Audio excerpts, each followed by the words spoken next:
যশোরের শার্শা উপজেলার উলাশী এলাকা একসময় বছরের বেশিরভাগ সময় পানির নিচে থাকত এই অঞ্চলের হাজার হাজার বিঘা জমি।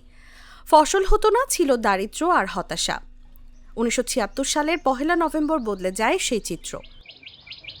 তৎকালীন রাষ্ট্রপতি মেজর জেনারেল জিয়াউর রহমান নিজ হাতে কোদাল তুলে নিয়ে শুরু করেন খাল খনন কর্মসূচি। তার আহ্বানে সাড়া দিয়ে হাজার হাজার মানুষ স্বেচ্ছাশ্রমে অংশ নেন। মাত্র ৬ মাসেই বেতনা নদীর সঙ্গে সংযোগ করে প্রায় ৪.৫ কিলোমিটার খাল খনন সম্পন্ন হয়। ফলে বদলে যায় পুরো অঞ্চলের কৃষি ব্যবস্থা। শিয়া বাটার ও ভিটামিনে সমৃদ্ধ লিলি বিউটি সোপ, তারুণ্যময় উজ্জ্বল ত্বকের জন্য। জিয়াউর রহমান এসেছিল হেলিকপ্টারে এসে আমাদের উলুশী প্রাইমারি স্কুল ওখানে নামেছিল। নেমে এবার মাঝখান থেকে রাস্তা দিয়ে হাঁটতে হাঁটতে চলে এসছে। আচ্ছা, এসে এখান থেকে এসে এই যে জমিটা তখন আবাদ ফসল হতো।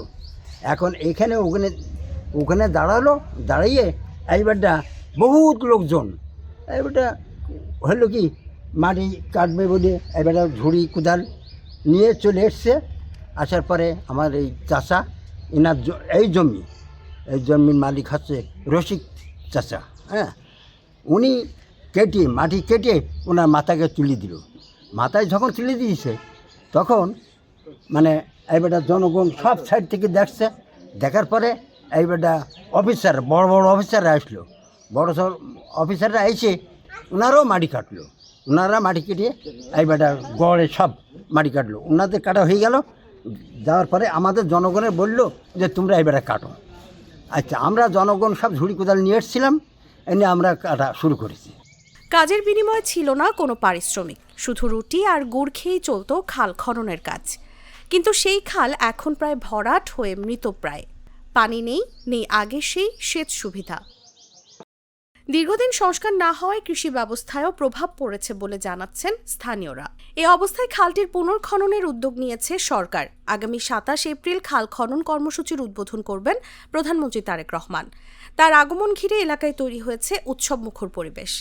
১৪-১৫টা বিল পাশাপাশি, তো ওই বিলে কোনো আবাদ ফসল হয় না। এই শ্যাওলা, এই কচুরিপানা, তার চেঁচু বাগান জঙ্গল হয়ে থাকতো, আর বড় বড় সাপ পুকুর থাকতো। কিন্তু এই খাল কাটার পরে আমাদের খুব উন্নতি হয়েছে। উন্নতি মানে ওই যে পানিটা আগে তো জাম হয়েছিল, ওই জামটা কেটে গিয়েছে। আর জাম হয়েছিল তার কারণ ওখান থেকে কিন্তু ৯ মাইল দূর, ওখান থেকে ঘুরে ৯ মাইল, এই ৯ মাইল সাপ্লাই দিতে এদিকে ধান নষ্ট হয়ে যেত কিংবা বিলি পানি শুকতো না। আর এই কাটার পরে ব্যাস পানি সরে যাচ্ছে, আর ওই সমস্ত বিলে ধান আবাদ ফসল খুব সুন্দর হচ্ছে। এতে উপকার হবে, আমরা পানি তুলে মানে আবাদ ফসল করতে পারবো, যেহেতু মাছও ২-৪টে খাতে পারবো।